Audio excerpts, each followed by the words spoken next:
সারা দেশে ধীরে ধীরে শীতের অনুভূতি কমে আসছে। মাঘের মাঝামাঝিতে এসে আবহাওয়ায় বসন্তের আমেজ স্পষ্ট। আবহাওয়া অধিদপ্তর জানিয়েছে 29 জানুয়ারি রাতের তাপমাত্রা সামান্য বাড়তে পারে, তবে দিনের তাপমাত্রা প্রায় অপরিবর্তিত থাকবে।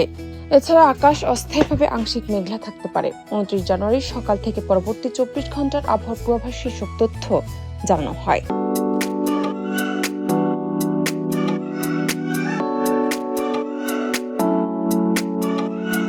বুলেটিনে আরো বলা হয়, সারা দেশের আবহাওয়া শুষ্ক থাকতে পারে, তবে শেষ রাত থেকে সকাল পর্যন্ত দেশের কোথাও কোথাও হালকা থেকে মাঝারি ধরনের কুয়াশা পড়ার সম্ভাবনা রয়েছে।